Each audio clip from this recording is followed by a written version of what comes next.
आदरणीय दर्शकवृन्द नमस्कार। आज विशेष गरेर प्रदेश नम्बर 2 सरकार के गर्दैछ, 7 महिना बितिसक्यो र यस अवधिमा यो सरकारले के काम गर्दैछ र पछिल्लो समयमा हेर्ने हो भने प्रदेश र केन्द्रसँग टकराव चलिरहेको छ। एक किसिमको वाक युद्ध चलिरहेको छ, आरोप प्रत्यारोप लाग्ने काम भइरहेको छ। अब यसरी नै प्रदेश 2 चलिरहने हो त यसको निकास के हो त? आज यिनै विषयहरूमा कुराकानी गर्न गइरहेका छौँ। यसका लागि आज हामीसँग हुनुहुन्छ प्रदेश नम्बर 2 का मुख्यमन्त्री लालबाबु राउत। उहाँसँग आज हामी विशेष संवाद गर्दैछौँ। सर्वप्रथम उहाँलाई स्वागत गरौँ। मुख्यमन्त्रीज्यू, कार्यक्रममा स्वागत छ। धन्यवाद। 7 महिना बितिसक्यो तपाईहरुको यो प्रदेश नम्बर 2 को सरकारको, र सुरुदेखि नै हेर्ने हो भने आरोप प्रत्यारोप, कहिले प्रदेशलाई टेरेन लगायतका कुराहरू आउने नै गरेको छ र पछिल्लो समयमा एक किसिमको वाक युद्ध पनि चल्न थालेको छ। र केही दिन अगाडिको कुरा गर्ने हो भने नेकपाका अध्यक्ष प्रचण्ड यहाँ आउनु भएको थियो। त्यो बेला उहाँले तपाईहरुले एक किसिमले चेतावनी नै दिनुभयो, ओभरटेक नगर्नुहोस्। विशेष गरेर प्रहरी ऐनको सन्दर्भमा उहाँले यसो भन्नुभएको रहेछ। ओभरटेक किन नि? तपाईहरु किन ओभरटेक गरिराख्नु भयो? ओ बुझाइमा फरक छ, ओभरटेक होइन। नेपालको संविधान अनुसार नै हामी अगाडि बढेका छौँ र संविधानले जुन अधिकार प्रदेशलाई दिएको छ त्यसैलाई नै टेकेर हामीले प्रहरी ऐन ल्याएका छौँ। अब प्रहरी ऐन आइसकेपछि हुनसक्छ होला केही शक्ति केन्द्र र हिजोका दिनमा जुन एउटा केन्द्रीकृत एकात्मक राज्य जुन शासन प्रणालीमा जुन किसिमको सुविधाहरू केही खास समुदायले जुन फाइदा लिइराखेका थिए, केही खास समुदाय त्यसबाट चाहिँ फाइदा लिइराखेका छन्, उनीहरूको स्वार्थमा केही न केही मार्का पर्छ होला भनेर सोचेर अब स्वाभाविक छ, म त्यसलाई अन्यथा भन्न मिल्दैन। अन्यथा किन भन्न मिल्दैन भने जुन समुदायको माननीय प्रचण्डजी रिप्रेजेन्ट गर्नुहुन्छ त्यो समुदायको पक्षमा बोल्नु उनको स्वाभाविक कुरा हो। अब नेकपाको जहाँसम्म कुरा छ, मधेसीलाई गाली गरेर नि त्यत्रो शक्ति आर्जन गरेको, उहाँले त्यस्तो कुरा गर्नु भनेको त्यसलाई म अन्यथा भन्न मिल्दैन। तर म जुन समुदायबाट रिप्रेजेन्ट गर्छु, तराई मधेसमा रहने मधेसी मुस्लिम थारू दलित जो सदियौँदेखि यहाँ उत्पीडनमा रहेका छन् र हामी उनीहरूको सपना बोकेर यहाँ आएका छौँ। उनीहरूको सपना के छ भने यो प्रदेशको राज्य संयन्त्रमा, राज्य सत्तामा हाम्रो भागीदारी हुनुपर्छ भन्ने कुरा यहाँका उत्पीडनमा परेको समुदायहरूको आकाङ्क्षा हो। त्यो आकाङ्क्षा कसरी त्यहाँ प्रतिनिधित्व हुन सक्छ? अब प्रहरीमा यहाँका युवाहरूलाई कसरी हामी ल्याउन सक्छौँ? अन्य सरकारी जागिरमा यहाँका युवाहरूलाई कसरी समावेश गर्न सक्छौँ? या अन्य शक्ति, राज्य शक्तिका जुन ठाउँहरू छन्, यहाँ यी भनौँ जे यो प्रदेशका जुन योग्य सक्षम व्यक्तिहरूको कसरी त्यहाँ प्रतिनिधित्व गराउन सकिन्छ, त्यस हिसाबले मैले अगाडि बढेको हुँ र हुनसक्छ होला उहाँलाई लाग्छ। त्यही त, अब तपाईहरूले ओभरटेक गरिराख्नु भएको छ कि तपाईहरू चाहिँ आफ्नो काम चाहिँ गरिराख्नु भएको छ? अब बुझाइ फरक छ। ओभरटेक हामीले गरे होइन। ओभरटेक अब कसैले अब तपाईँ अब काम गर्दाखेरि पनि अब केन्द्रसँग कुरा गरेर होइन, सहकार्य गरेर गर्नुपर्ने। सुन्नुहोस्, निकम्मा आफ्नो निकम्मापनलाई, आफ्नो कमजोरीलाई आफूले एक त गर्न नसकिने, अरूले गर्दाखेरि लान्छित गर्ने, अरूलाई गर्दाखेरि विभिन्न किसिमको कुरा गर्ने। अहिले सङ्घीय सरकार जसलाई भनिराख्नु भएछ, अहिले चाहिँ प्रदेश सङ्घीय प्रहरी उहाँहरूलाई लाग्छ कि हामी ल्याएपछि ल्याउनुपर्छ प्रदेश सरकार। सङ्घीय प्रहरी किन आएन? सङ्घीय निजामती के अरे सेवा ऐन किन आउन सकेन? सङ्घीय लोकसेवा जुन ल्याउनु पर्ने अहिलेको वर्तमान अवस्थामा जुन मापदण्ड तय गरेर प्रादेशिक संरचनाहरू निर्माण भइसकेपछि त्यो किन आउन सकेन? त्यसको दोष कसले लिने? त्यो दोषी को हुने? तपाईँ एक त गर्दै नगर्ने, अरूले गर्न खोज्दाखेरि त्यसलाई ओभरटेक भन्ने। यो भनेको जुन एउटा पराजित मानसिकताको यो जुन किसिमको आफू गर्न नसकिने र अरू गर्दाखेरि चाहिँ त्यसलाई विभिन्न किसिमको बदनाम गर्ने, विभिन्न किसिमको कुरा गरेर चाहिँ त्यसलाई पछाडि पार्ने गरी जुन अगाडि बढ्ने जुन यो मुलुकको पहिलेदेखिको जुन एउटा अब प्रहरी ऐनकै कुरा गर्ने हो भने प्रदेश प्रहरी ऐन पारित भइसकेको अवस्था छ होइन, करार विधेयकको कुरा छ होइन, लगायतका यी विधेयकहरू कानुन बनाउने काममा तपाईँहरू चाहिँ एकदम तीव्र गतिमा काम चाहिँ गरिराख्नु भएको छ। अर्कोतर्फ केन्द्र सरकारले चाहिँ अब जसरी ओभरटेकको कुरा आयो होइन, अगाडि किन बढ्यो, विशेष गरेर प्रहरी ऐनकै विषयमा अब केही दिन यसलाई चाहिँ अब फेरि अब यसमा राय सल्लाह लिएर अगाडि बढ्ने कुरा छ कि प्रदेशले केन्द्रले के भनेको छ? तपाईँहरू कुरा गर्नु छ बुझ, त्यो त अब प्रहरी ऐन ल्याउने काम थियो, हामी ल्यायौँ। अब प्रहरी ऐन ल्याउने बित्तिकै कारण त अब यो प्रक्रिया अगाडि बढाउनुहुन्छ कि केही दिन रोक्नुहुन्छ तपाईँ? प्रहरी ऐन ल्याउने बित्तिकै त्यो कार्यान्वयन प्रक्रियामा त्यसको कार्यविधि तयार हुन्छ, त्यसको नियमावली आउँछ, त्यसको चाहिँ विभिन्न किसिमका तयारीको कुराहरू आउँछ। यसै चाहिँ नियमावली ऐन आउने बित्तिकै त्यो चाहिँ कार्यान्वयनमा त जाने होइन नि, प्रहरी भर्नासँग सम्बन्धित कुरा हो। प्रहरीको भर्नाको लागि त निश्चित रूपमा त्यसको चाहिँ विभिन्न तपाईँको नियमावली, निर्देशिका, कार्यविधि, विभिन्न तपाईँको अब आवश्यक जुन नियमहरू के भन्छ नियमावलीहरू तयार गर्नुपर्ने हुन्छ, कार्यविधिहरू तयार गर्नुपर्ने हुन्छ, ती जम्मै तयार हुन्छ।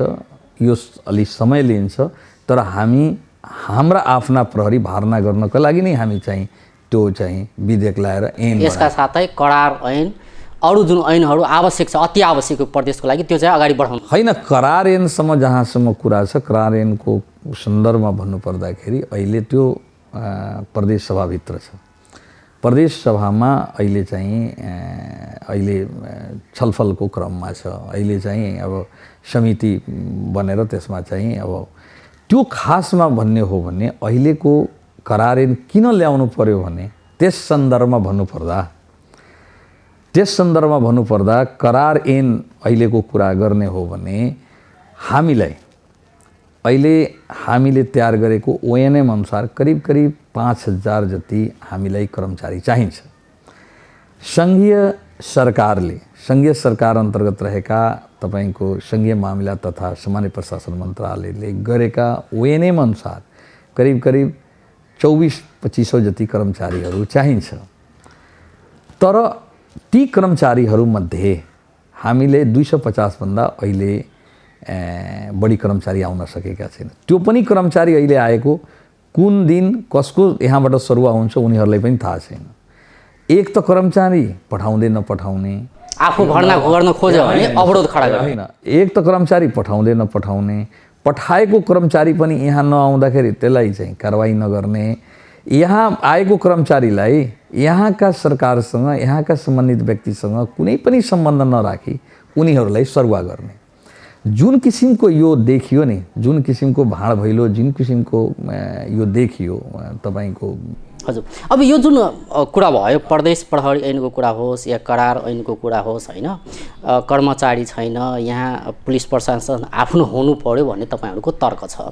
अरू पनि 6वटा प्रदेश छन् नि होइन, त्यहाँ चाहिँ यी कुराहरू चाहिँ किन उठ्दैनन् या उनीहरू चाहिँ यो विषयमा चाहिँ अगाडि बढेका छन्? सुन्नु, के तपाईँलाई लाग्छ कि अरू प्रदेशलाई संहिता चाहिएको हो र?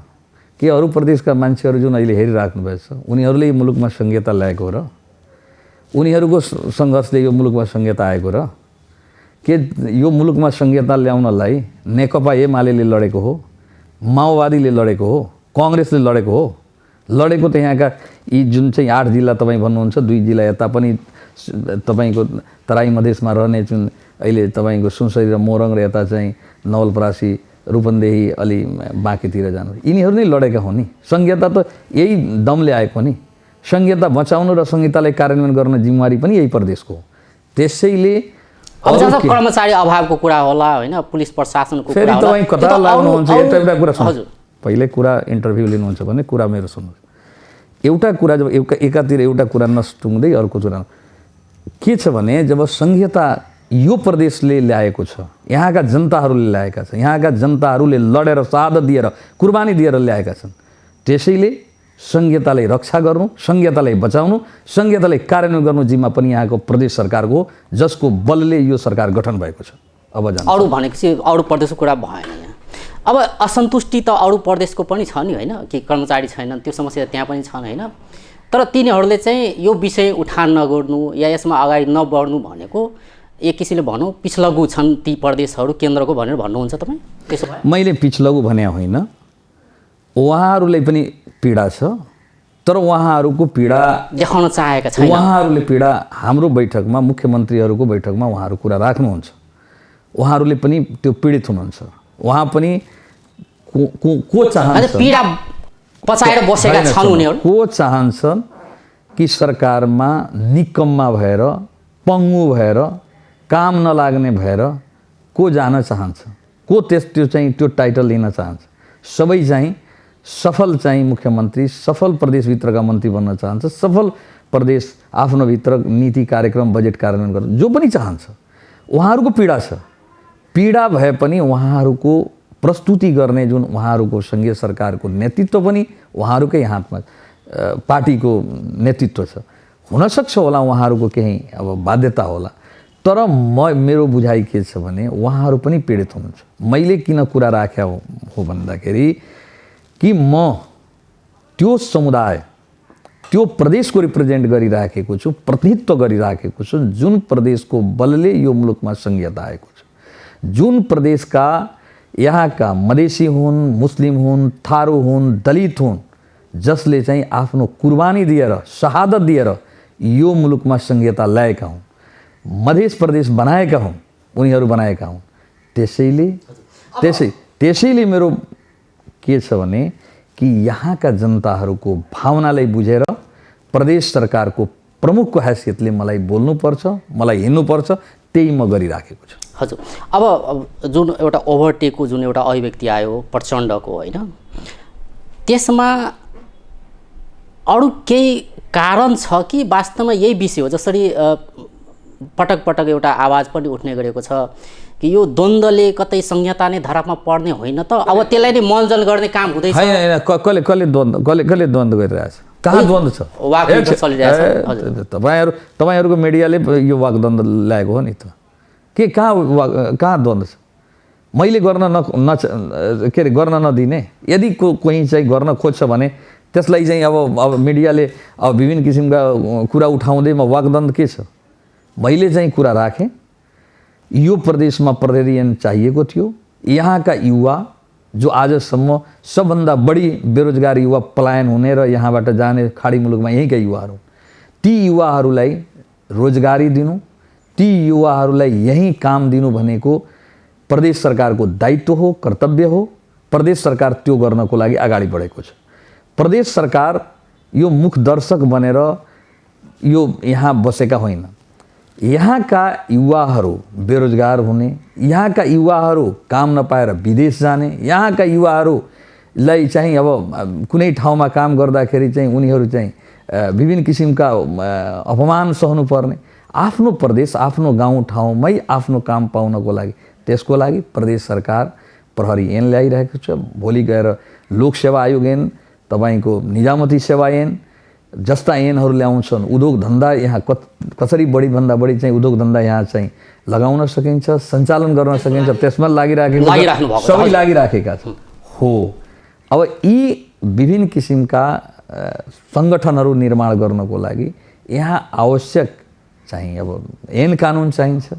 त्यो ऐन कानुन बनाउनमा प्रदेश सरकार लागि परेको छ। हजुर, मलाई चाहिँ केन्द्रले जेसुकै बोलोस्, त्यहाँका नेताले जेसुकै बोलोस् होइन, यहाँका जनतालाई जे आवश्यक छ त्यसको लागि तपाईँ अगाडि बढ्नुहुन्छ। जनताको प्रतिनिधित्व गर्ने मान्छे प्रतिनिधिले त त्यही काम गर्छ जो यहाँको जनताको छ। अब अलि बिचमा एउटा पार्टीको कुरा गरौँ, त्यसपछि फेरि सरकारको कुरा गरौँला। फोरम नेतृत्वको पार्टी, यो प्रदेश सरकारको नेतृत्व फोरमले गर्दैछ। केन्द्रमा भने फोरमको सहभागिता छ, प्रत्यक्ष सहभागिता छ। एकातर्फ केन्द्रले त्यहाँका अध्यक्ष भनौँ नेतृत्व गरेको पार्टीको अध्यक्षले चाहिँ तपाईँहरू ओभरटेक गरिराख्नु भएको छ भनेर आरोप लगाइरहेको अवस्था छ। के उपेन्द्रजी भनिराख्नु भएको? होइन, अध्यक्ष प्रचण्डको कुरा गर्दैछु म। प्रचण्ड हाम्रो अध्यक्ष हुन् र? होइन, नेकपाको अध्यक्ष त्यो पार्टी त्यो सरकारमा त फोरम पनि छ नि त होइन? सरकार फोरममा हुने बित्तिकै त्यसैको पार्टी भाषा बोल्नुपर्छ। अब त्यसपछि एकातर्फ फोरम त्यहाँ चाहिँ केही नबोल्ने, किन केही बोलिराखेको छैन? यहाँ चाहिँ प्रदेशका तपाईँ नेतृत्व गरिराख्नु भएको छ तपाईँहरूको बुझाइमा फरक छ। भनेपछि यो कतै तपाईँ सुन्नुहोस्, फोरमको चाहिँ सामञ्जस्यता मिलाएर अगाडि बढ्ने सुन्नुहोस्, तपाईँहरूको बुझाइमा फरक छ। हजुर फोरम नेतृत्वमा भएको जुन चाहिँ मन्त्रालयहरू छ त्यो मन्त्रालयसँग काम गर्न अन्य मन्त्रालयभन्दा हामीलाई सजिलो छ। अहिले 3 जिल्लामा मात्र जनस्वास्थ्य कार्यालय राख्ने भनेको छ, तर अहिले हाम्रो पार्टीका अध्यक्ष उपप्रधानमन्त्रीजी अहिले स्वास्थ्य तथा जनसङ्ख्या मन्त्री उहाँले चाहिँ 8 जिल्लामा सर्कुलर गरिसक्नु भएको छ, डाक्टरहरूको लिस्ट पठाइसकेको छ। जसरी इजी भइराखेको छ अन्य तपाईको के भन्छन् मन्त्रालयसँग त्यस्तो इजी भइराखेको छैन। त्यस्तै चाहिँ अब शहरी विकास मन्त्रालयसँग पनि कुरा छ। जसरी इजी भइराखेको छ सबै मन्त्रीहरू त्यस्तै इजी भइदिँदा हामीलाई समस्या हुँदैन थियो। त्यसैले सरकारमा सहभागी हुने बित्तिकै अन्य कुनै दलका नेताले जे आफ्नो भावना राख्छ, पार्टीको भावना राख्छ, पार्टीको विचार राख्छ, पार्टीको उसको चाहिँ नीति सिद्धान्तमाथि चल्ने भन्छ, त्यसैले हाम्रो पार्टीले पनि त्यही कुरा मान्नुपर्छ। र अब तपाईँको विश्लेषण के छ यो 7 महिनाको पिरियडमा केन्द्रसँग जुन सहकार्य गरेर अगाडि बढ्नुपर्ने, एकअर्कालाई सहयोग गर्नुपर्ने या भनौँ त्यो दूरी एक किसिमले बढेको हो या घट्दै गएको हो? मिलेर होइन, दूरी बढ्नु घट्नु भन्दाखेरि सुन्नुहोस्, हजुर संविधानले नै 3 तहकै सरकारको बीच सङ्घीय सरकार, प्रदेश सरकार र तपाईँको स्थानीय सरकार बीच समन्वय, सहकार्य र सहअस्तित्व हुनुपर्छ। सहअस्तित्वको भावनालाई स्वीकार गरेर अगाडि बढ्नुपर्छ भन्ने कुरा संविधानले नै यो कुरालाई तपाईलाई हामीलाई त्यो एउटा निर्देशित गरिसकेको छ। त्यसैले हामी के चाहन्छौँ भने हाम्रो सम्बन्ध सङ्घीय सरकारसँग राम्रो रहोस्, हाम्रो सम्बन्ध प्रदेश सरकारको सम्बन्ध तपाईको स्थानीय सरकारसँग राम्रो रहोस् हामी चाहन्छौँ। अब काम गर्ने सिलसिलामा उहाँहरूको बुझाइ के रहेछ भने जस्तो केही ऐनकै बढी विवादित त प्रहरी ऐन हो। प्रहरी ऐन तपाईको यो जुन प्रहरी ऐन आयो यो सङ्घीय प्रहरी ऐन आइसकेपछि यो ऐन आउनु पर्थ्यो। म तपाईको मार्फतले भन्न चाहन्छु धारा 268 को 2 मा प्रत्येक प्रदेशमा प्रहरी तपाईको प्रदेश प्रहरी संगठन रहनेछ भनेको छ। तपाईको के अरे त्यही 268 धाराकै उपधारा 3 मा यहाँ चाहिँ सङ्घीय प्रहरी र प्रदेश प्रहरीको त्यो लाई अब भनौँ न यो उलाई अगाडि बढ्नको लागि तपाईको जुन अब सङ्घीय सरकारले के गर्नुपर्छ त्यहाँ चाहिँ सञ्चालन तपाईको के भन्छन् यो सञ्चालन र समन्वय गरिदिनु पर्यो। समन्वयको जिम्मा छ। त्यसको लागि सङ्घीय प्रहरी सञ्चालन तपाईको त्यहाँको त्यहाँ कार्य सञ्चालनमा पर्ने जुन किसिमको सुपरभिजनका कुराहरू, समन्वयका कुराहरू प्रदेश सरकारले त्यो सङ्घीय प्रहरी ऐन अनुसार गर्नेछ। म तपाईलाई सोध्न चाहन्छु कि कुनै पनि सङ्गठन निर्माण हुनुभन्दा पहिले नै सञ्चालनको कुरा त आउँदैन। पहिले त के हुन्छ, पहिले त्यो सङ्गठन निर्माण हुनुपर्छ। निर्माण भएपछि नि तपाईँको सञ्चालनको आउँछ समस्या, समन्वयको कुराहरू आउँछ, त्यो पछिको कुरा हो। यो कुरा ध्रुवस्त तपाईँलाई म बताउन चाहन्छु। यो कुरा आइसकेपछि माननीय प्रचण्डजीले आएर कुरा राखिसकेपछि काठमाडौँको बुद्धिजीवीहरूमा व्यापक डिस्कसन भयो। तपाईको द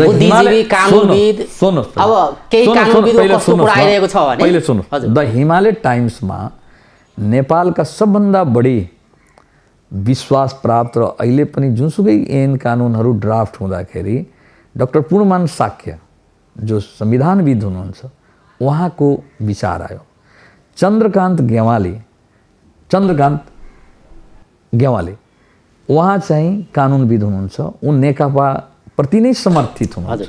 उहाँहरूको स्टेटमेन्ट आयो भने कि प्रदेश सरकारले ल्याएको प्रहरी ऐन संविधान सम्मत छ भनेपछि अब कसैले नल्याउने, आफू नगर्ने, अरू गर्दाखेरि चाहिँ विभिन्न किसिमको आरोप प्रत्यारोप गर्ने, त्यसलाई चाहिँ सहन नसकिने भनेपछि यो के गर्न खोजेका होला?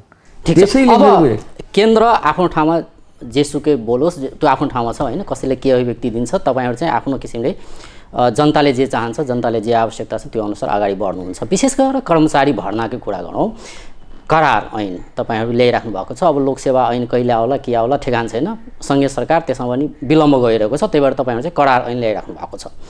यहाँ काम गर्न अप्ठ्यारो भयो, यो अहिलेको कुरा होइन, सुरुदेखि नै तपाईँहरूले भनिराख्नु भएको छ काम गर्न अप्ठ्यारो भयो। अब कुनै समस्या लिएर कोही आउँदाखेरि तपाईँहरूको जवाब त्यो हुन्छ, स्वाभाविक छ, कर्मचारी छैन हामी कसरी काम गर्ने होइन, त्यो फुलफिल गर्नलाई तपाईँहरूले चाहिँ करार ऐन ल्याइराख्नु भएको छ कि कमसेकम काम चाहिँ सहज रूपमा होस्। यहाँका 2 नम्बरका जनतालाई तपाईँले भन्नुपर्दाखेरि कहिले करार ऐन आउला, कति दिन अब लाग्ला होइन, एउटा कहिले चाहिँ यो समस्या समाधान? हजुर, करार ऐन हामीले काम गर्न, तपाईँले भन्नुभयो कि समस्या छ, समस्या काम गर्न कर्मचारी नआएर हामी काम गर्न अलिकता त्यस किसिमको वातावरण बन्न नसकेको छैन। तपाईँले भन्नु करार ऐन जहाँसम्म कुरा छ, अहिले चाहिँ प्रदेश सभाभित्र करार ऐन गइसकेको छ। आज मात्र म तपाईँले भनौँ, आज समितिभित्र कस्तो खालको समिति बन्नुपर्छ, जुन रिक्रुट गर्ने भर्ना गर्ने जुन समिति छ कस्तो खालको बन्नुपर्ने, त्यसमा आज पनि समितिभित्र छलफल भयो। मोस्ट प्रोबेबली हामीले विश्वास, जसरी मैले थाहा पाएको छु, हुनसक्छ अब सदनका विशेषाधिकारको कुरा हो, अब त्यो कहिले हुन्छ, मैले बुझेअनुसार यो दीपावली पहिले हुनुपर्छ कुरा हुँदाखेरि सभामुखजीसँग। अब प्रहरी के अरे यो करार ऐन आइसकेपछि हामीले करार ऐनमै के गरेका छौँ, 15 दिनको समय दिन्छौँ सङ्घीय सरकारलाई कि तपाईँहरू हामीले हाम्रो आवश्यकता अनुसार तपाईँहरू कर्मचारी पठाउनुहोस्।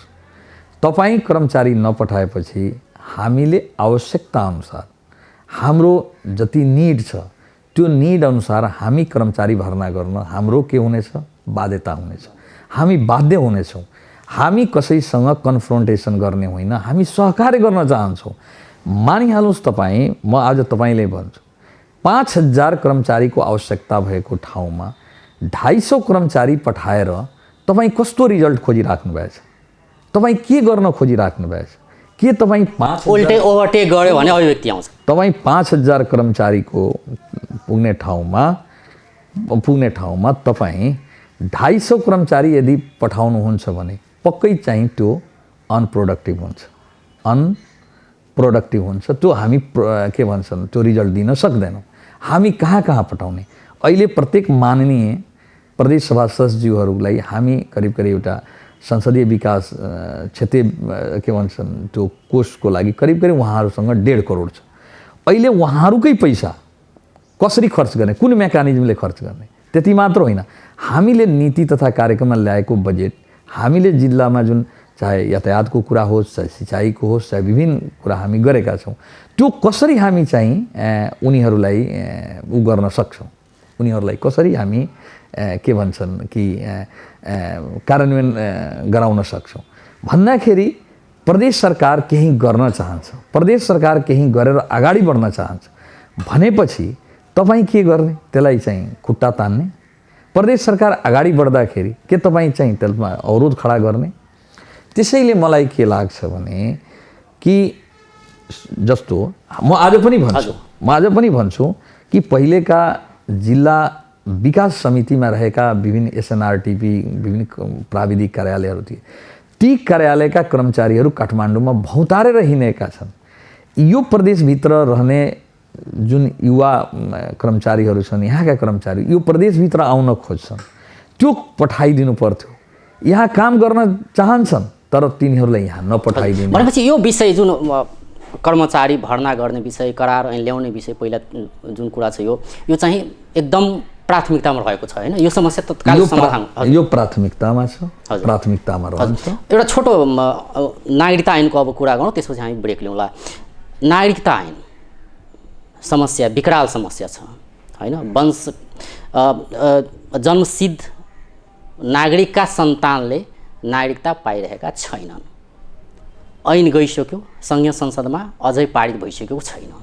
त्यसको लागि दबाब के छ? तपाईँलाई के लाग्छ केन्द्रले? होइन, सुन्नुहोस्, हजुर, पहिले त यो बुझ्नुहोस् कि सङ्घीय जुन अहिले नागरिकता सम्बन्धी ऐन गएछ नि सङ्घीय संसदमा, त्यो पनि यो प्रदेशकै दबावको कारणले गएका थिए। हामी चाहिँ विभिन्न मन्त्रालयहरूमा, सरकार मन्त्रालयहरूमा, सम्बन्धित निकायहरूमा, जिल्ला प्रशासन कार्यालयमा हामी जब पत्र पठाउन थाल्यौँ, त्यो प्रेसरमा आएर नै सङ्घीय संसदमा त्यो ऐन नागरिकता सम्बन्धी समस्या समाधान गर्नको लागि गएको छ। म आज पनि भन्छु तपाईँलाई, अधिवेशन अहिले अन्त्य भइसकेको छ, विलम्ब भइरहेको छ। सुन्नुहोस्, अहिले पनि म तपाईँले भन्छु, हामी चाहिँ आवश्यकता अनुसार मैले चाहिँ छलफल पनि गरेको छु। यो सदनभित्र सार्वजनिक महत्त्वका प्रस्ताव लगेर यो किन चाहिँ सङ्घीय सरकार यो नागरिकतामाथि विलम्ब गरिरहेको छ, यो गर्नु भनेको यो ठुलो चाहिँ यो यहाँ तराई मधेसमा बस्ने चाहिँ जुन चाहिँ युवाहरू छन्, जो आजकल नागरिकताका बिना केही गर्न सकेका रहेका छैनन्। बाउले पाएका छन्, एउटा भाइले पाएछन्, दाइले पाए छैनन्, एउटा परिवारमा चाहिँ आदि व्यक्ति पाएका छन्, आदि पाए छैनन्। यसरी चाहिँ जुन किसिमका लथालिङ भताभुङ, जुन किसिमका दुःख दिने अहिलेसम्म जुन सङ्घीय सरकारको परम्परा रहेको छ, त्यसैको यो निरन्तरता हो। जे आफू कानुन नल्याउने, आफू गल्ती गर्ने, अरू अगाडि बढ्दाखेरि कानुनमा पनि विलम्ब गर्ने आरोप लगाउने। अहिले चाहिँ कसले रोकेको छ? सङ्घीय सरकारलाई त्यो कानुन ल्याउनलाई कसले रोकेको छ? किन छलफल हुन सकेको छैन? कि तराई मधेसमा बस्ने जुनसुकै मधेसी अनुहारलाई विदेशी हेर्ने, उनीहरूलाई चाहिँ बाहिरिया हेर्ने, उनीहरू नागरिकताको लागि यहीँ कति पुस्तादेखि हुर्केका मान्छेहरूलाई यो चाहिँ विदेशी रहेछ, भारतीय, अरे अब त भारतीय किन आउँछ? यो यहाँ जहाँ बेरोजगारी छ, गरिबी छ, सारा भएको ठाउँमा किन आउँछ? अहिले त उनीहरू त्यहाँ रोजगार पाइराखेका छन्, त्यहाँ उनीहरूको शान्ति छ। त्यो मानसिकता परिवर्तन गर्नु पर्यो। त्यो होइन, त्यो के रहेछ भने तराई मधेसमा यो समस्या अलि बढी छ। यो मुलुकभरिकै समस्या हो, यो तराई मधेसको मात्र समस्या होइन, यो मधेसीहरूको मात्र समस्या, यहाँको मुस्लिम, थारू, दलित र पिछडा समुदायको मात्र समस्या होइन, यो मुलुकको समस्या हो। तर कम्पेरेटिभली अलि बढी छन्, यहाँ कम्पेरेटिभली अलि बढी छन्। र नागरिकताको समस्या आउने बित्तिकै मधेसीको समस्या हो, मान्छे हेर्छन्। नागरिकताको समय आयो भने ती 8 जिल्लामा बस्ने व्यक्तिहरूको समस्या छ।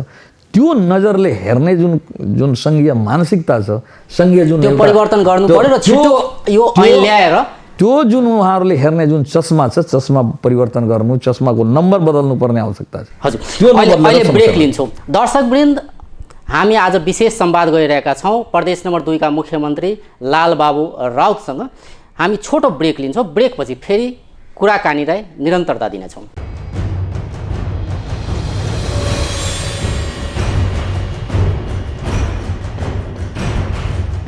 आदरणीय दर्शकवृन्द, ब्रेकपछि कार्यक्रममा स्वागत छ। आज हामी प्रदेश नम्बर 2 का मुख्यमन्त्री लालबाबु राउतसँग विशेष संवाद गरिरहेका छौँ। मुख्यमन्त्रीज्यू, यी समस्या यावत समस्याका विषयमा हामी कुरा गऱ्यौँ र यसका लागि तपाईँहरू प्रयास गरिराख्नु भएको छ। केन्द्र सरकारले जेसुकै बनोस्, त्यहाँका नेताले जेसुकै बनोस्, यहाँका जनताको इच्छा आकाङ्क्षा जे छ त्यो अनुसार अगाडि बढ्छौँ भनेर तपाईँले प्रण गर्नुभएको छ, त्यो अनुसार बढ्ने भनिराख्नु भएको छ। अब यो 7 महिनाको काम कारबाही के भयो त्यो विषयमा हामी कुराकानी गरौँ। यो 7 महिना बितिसक्यो, प्रदेश 2 गठन भएको, तपाईँ मुख्यमन्त्री बन्नुभएको। यो 7 महिनामा के तपाईँले गर्नुभयो त यो प्रदेशका जनतालाई भन्नु पर्दाखेरि? अब यहाँ हामीले अभावका बिचमा हामीले जुन अभियानको सुरुवात गरेका छौँ, जस्तो बेटी पढाऊ बेटी बचाऊ, तपाईको स्वच्छता अभियान जो मुख्यमन्त्रीसँग जोडिएको छ, त्यो कार्यक्रम हामी सञ्चालन गरेका छौँ। त्यसमा चाहिँ अब करिब हामी टेन्डर पनि निकालिसकेका छौँ, साइकल पनि अब आउँछ होला। मेरो प्रयास छ कि हरेक जिल्लामा कमसेकम 1,000 साइकल बाँड्ने, त्यो छात्राहरूलाई, त्यसमा पनि गरिब दलित जो टाढा सामुदायिक स्कुलमा पढ्ने।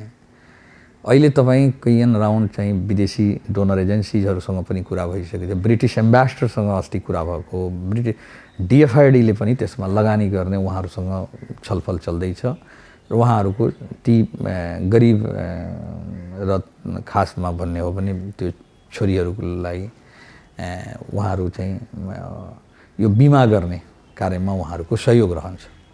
त्यस्तै अब यसका अन्तर्गत थुप्रै कार्यक्रमहरू छन्। त पछि स्वच्छता अभियान, स्वच्छता अभियान अन्तर्गत तपाईँले भनौँ यो अहिले हामीले चाहिँ वीरगन्जमा केही पोखरी, अहिले पनि हामी विभिन्न ठाउँमा टोयलेटहरू निर्माण गर्नेदेखि लिएर हामी अहिले चाहिँ विभिन्न किसिमको योजना लिएर गइराखेको छ। अहिले तपाईँले भनौँ कि 2 दिन पहिले यो जानकी मन्दिरलाई अब कसरी एउटा सौन्दर्यीकरण गर्ने, कसरी यसलाई चाहिँ एउटा अब जुन लाखौँ हिन्दू धर्मावलम्बीहरूको आस्थाको केन्द्र रहेको छ र लाखौँ धार्मिक टुरिस्टहरू यहाँ आउँदाखेरि उनीहरूलाई अलिकता यसलाई कसरी रमणीय बनाउन सकिन्छ, कसरी राम्रो बनाउन सकिन्छ, कसरी उनीहरूलाई आकर्षण गर्न सकिन्छ भनेपछि त्यसको लागि अहिले म भनौँ 7.5 करोडको झन्डै टेन्डर भइसकेको छ। बहुत चाँडै त्यो हामी चाहिँ योजना सुरु गर्छौँ। जबकि हामीसँग कर्मचारी छैन, हामी हायरमा गरेर त्यो चाहिँ अब त्यो अहिले टेन्डर पनि गऱ्यौँ। त्यो 2 जना इन्जिनियरहरूलाई त्यो हामीले आफ्नो प्रयासले, हुन त त्यो चाहिँ स्पेसल प्रोजेक्ट भएकोले त्यसलाई अप्ठ्यारो भएन।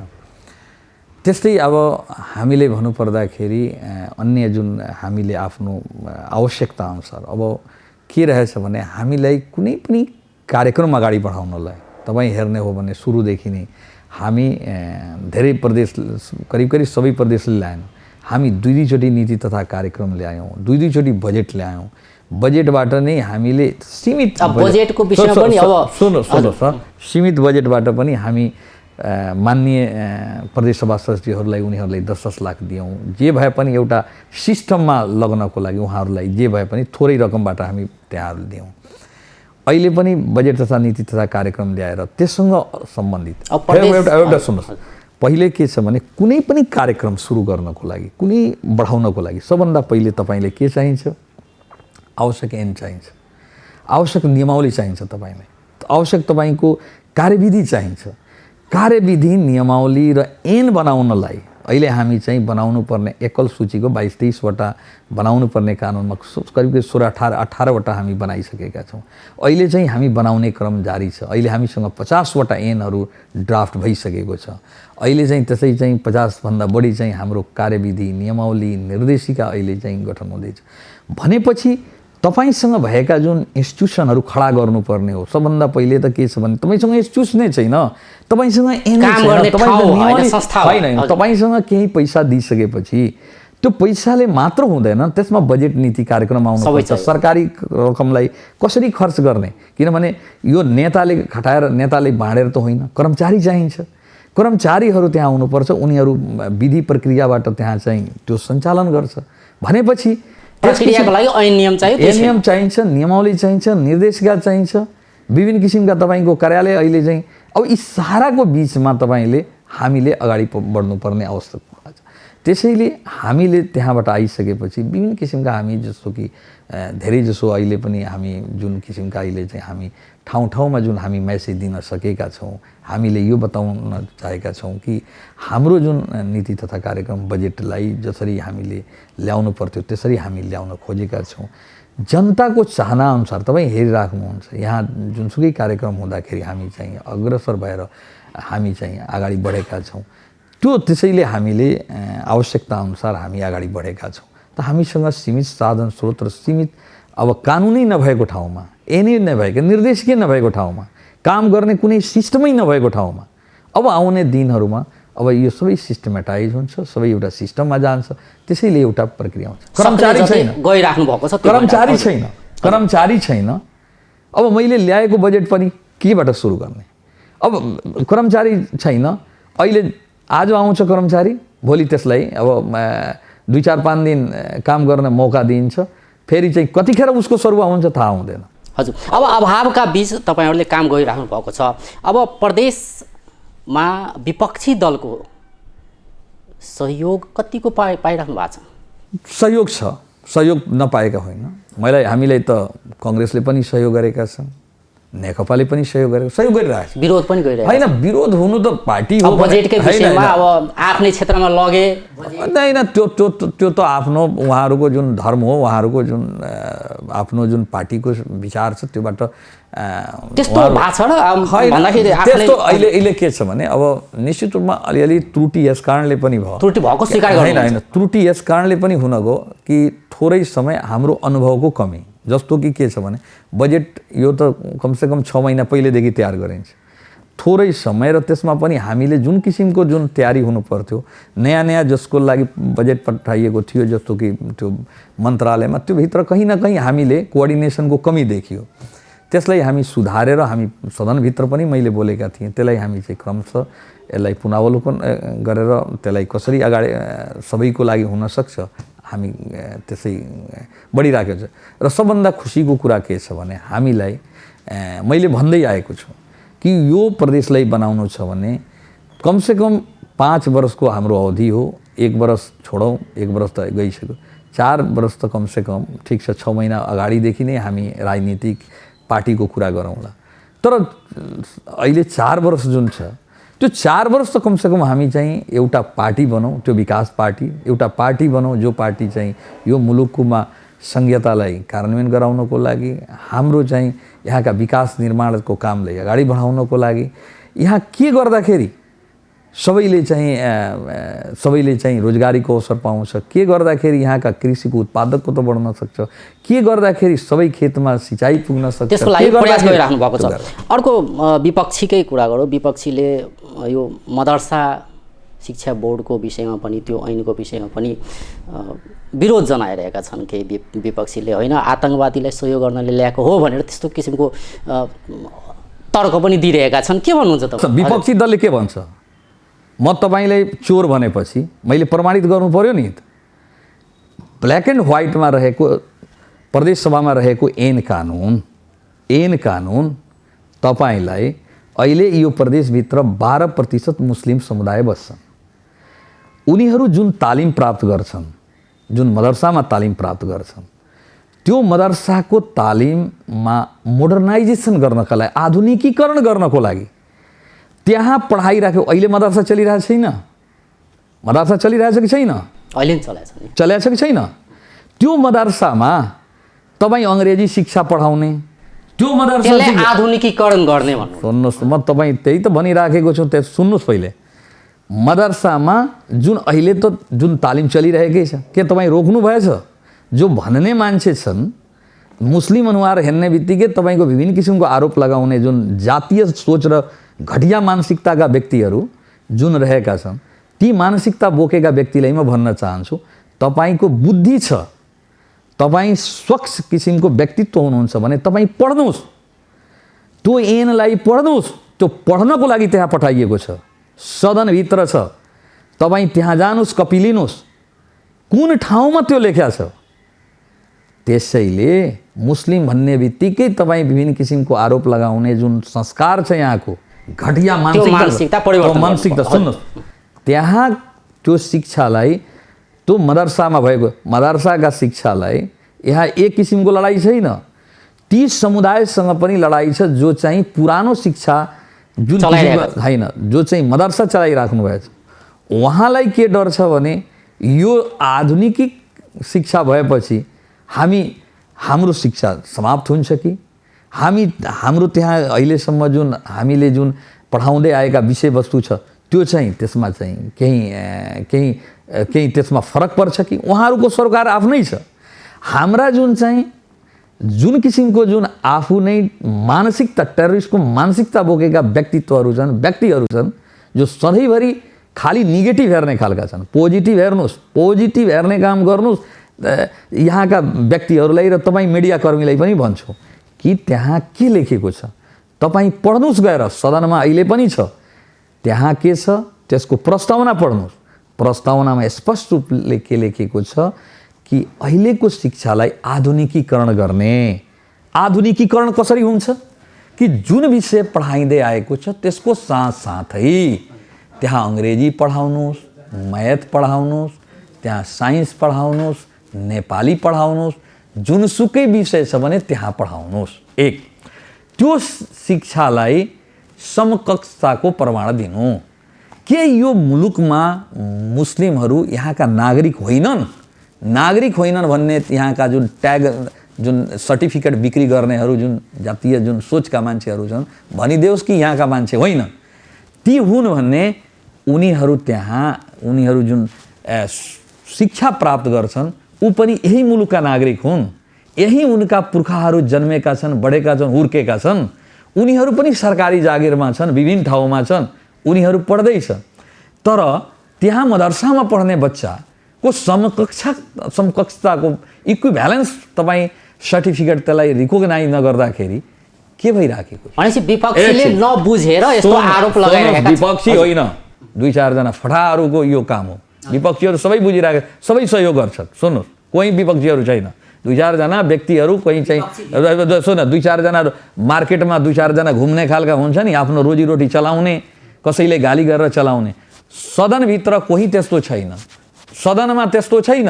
हामी सबै एक ठाउँमा, सदनभित्र हुनेहरू चाहे त्यो नेकपा हुन्, चाहे नेपाली कङ्ग्रेस हुन्, चाहे फोरमसँग समर्थित, चाहे राजपा, सबै हामी एक ठाउँमा छौँ। तपाईँले बताऊ त्यहाँ के छ न, बाहिर बजारमा 2-4 जना फुटफाट कुरा गर्ने हो जो चाहिँ यसैको राजनीति गर्छ। नम्बर 1।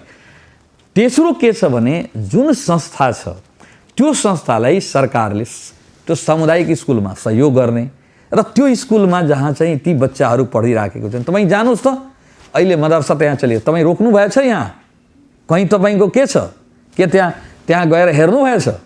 त्यहाँ गएर हेर्नुहोस् कि त्यहाँ पढ्ने विद्यार्थी यही मुलुकका नागरिकका सन्तान हुन्। त्यहाँ कसरी पढ्छन्? यस्तो बेडमा पनि पढ्दैन, के छन्? भुइँमा पढ्छन्, भुइँमा पढ्छन्।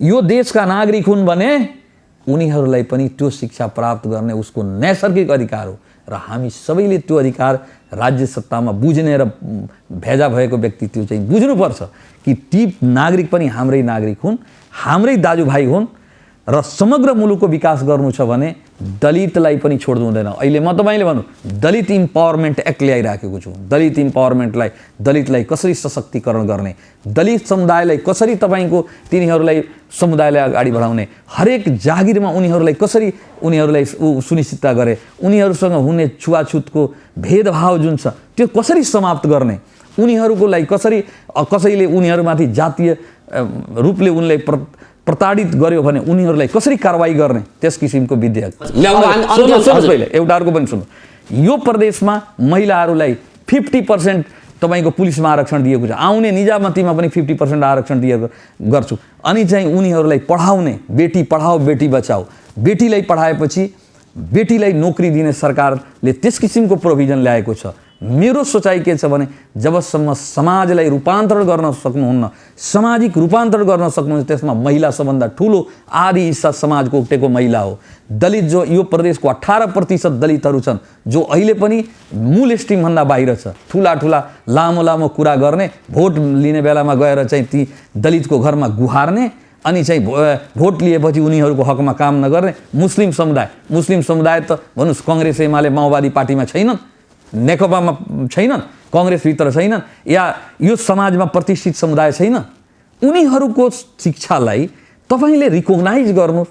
उनीहरूको शिक्षा जहाँ पढाइराखेका छन्, अङ्ग्रेजी पनि होस्, म्याथ पनि होस्, साइन्स पनि होस्, फिजिक्स पनि हो, के जुन सब्जेक्ट पढाउनु पर्ने, त्यहाँ एउटा मास्टरको नोकरी होइन, अन्य मास्टरहरू पनि हुन्छ, स्कुल बन्छ। मदरसा शिक्षा बोर्डको विषयमा सबभन्दा पहिला बुझ्नु पर्यो। त्यसैले कसैले भन्छ तपाईँको कान लिएर कसै भागेको भने कान आफ्नो छाम्ने कि अनि चाहिँ त्यो कौवाको पछाडि लाग्ने।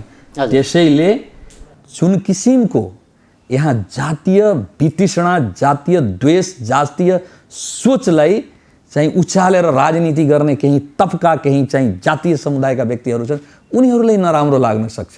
मेरो के छ भने डिटर्मिनेसन कि यो मुलुकमा महिला, दलित, मुस्लिम, उत्पीडनमा परेको पिछडा गरिब समुदायलाई जबसम्म तपाईँ रूपान्तरण गर्नुहुन्न, मेनस्ट्रिममा ल्याउनुहुन्न, जबसम्म उनीहरूलाई राज्यको जुन विभिन्न किसिमका शक्ति केन्द्रहरूमा पुलिस प्रशासनदेखि लिएर विभिन्न किसिमका प्रशासनिक ओहदामा तपाईँ उनीहरूलाई स्थापित गर्न सक्नुहुन्न भने यो प्रदेश सम्पूर्ण रूपले विकसित हुन सक्दैन। अन्त्यतिर पनि आइसकेका छौँ। अब एउटा छोटो यो स्थायी राजधानी र सीमाङ्कन, अब यसको लागि त समिति पनि बनिसकेको छ, आयोग नै गठन भइसकेको छ होइन, 45 दिनको समय दिनुभएको छ। विलम्ब किन भयो? यो आम जनताको प्रश्न छ कि विलम्ब भयो, अरू प्रदेशले दुईटाले ल्याइसके त दुईटा छ नि, तीनटा, त्यहाँ त त्यहाँ एउटैको पार्टीको सरकार छ नि। हामीले त के छ, तपाईँ जहाँ छौँ अल्पमतको सरकार हो, तपाईँ मेरो मानिहाल्नुहोस्, म भन्नुहोस्, म र हाम्रो राजपाको कोलिसन गभर्मेन्ट छ, सामान्य बहुमत छ, हाम्रो सामान्य बहुमत छ, के 2/3 बहुमत हामीसँग छ जे हामी ल्याउने? छैन नि त। त्यसको लागि वातावरण बन्दैछ, त्यसपछि छलफल हुँदैछ, साथीहरूसँग हुन्छ, जसको 2/3 1 नम्बरमा जानु 2/3 छ, 3 नम्बरमा जानु 2/3 छ, 5 नम्बरमा जानु 2/3 छ, त्यो किन ल्याउन सकेका छैन? त्यसैले हतारिनुभन्दा पनि त्यसमा व्यापक छलफल हुन्छ, आयोग कमिसन गठन छ, ऊ छलफल गर्छ, ल्याउँछ। अब यो पनि छिटै आउला, छिटै आउला। अन्त्यमा अब प्रतिबद्धता जनाइदिनुहोस्, अब त्यसपछि हामी अन्त्य गरौँला। प्रतिबद्धता के छ यहाँका जनताले? अब 7 महिना बितिसक्यो, अब अझै बाँकी छ। मेरो प्रतिबद्धता के छ भने यो प्रदेशभित्र सुशासन दिनु, यो प्रदेशभित्र रहेका उत्पीडित समुदाय जो सदियौँदेखि विभेदमा रहेका छन्, राज्य सत्ताबाट अपहेलित रहेका छन्, यहाँका युवा जुन चाहिँ लाखौँ युवा आज खाडी मुलुकमा भौतारिँदै हिँडेका छन्, उनीहरूलाई जागिर दिनु, यही प्रदेशभित्र उनीहरूलाई ल्याएर उनीहरूलाई ससम्मान चाहिँ ठाउँ उपलब्ध गराउनु र यो हामीले दिएको सीमित स्रोत साधनमा यो प्रदेशलाई नमुना प्रदेश बनाउनु, यहाँका शिक्षा स्वास्थ्यको अवस्थामा सुधार ल्याउनु, यहाँका गरिबहरूलाई कसरी चाहिँ गरिबबाट उन्मुक्ति दिलाउनु, यी आजका संहिता कार्यान्वयनमा इमान्दारीका साथ सबैको सहयोग लिएर अगाडि बढ्नु र सङ्घीय सरकार या स्थानीय सरकारसँग समन्वय र सहकार्य गरेर अगाडि बढ्नु, यो मेरो प्रतिबद्धता हो। हस् त, धन्यवाद। धन्यवाद। आदरणीय दर्शकवृन्द, आज हामीसँग हुनुहुन्थ्यो प्रदेश नम्बर 2 का मुख्यमन्त्री लालबाबु राउत। आज हामी उहाँसँग जुन पछिल्लो समयमा एक किसिमले केन्द्र र प्रदेश बीच एक किसिमले वाक युद्ध चलिरहेको छ, प्रदेश काम गर्न पाइरहेको छैन, यी यावत कुराहरू र प्रदेश सरकार के गर्दैछ, यिनै विषयमा आज उहाँसँग आज हामी विशेष संवाद गरिरहेका थियौँ। हस्त, नमस्कार।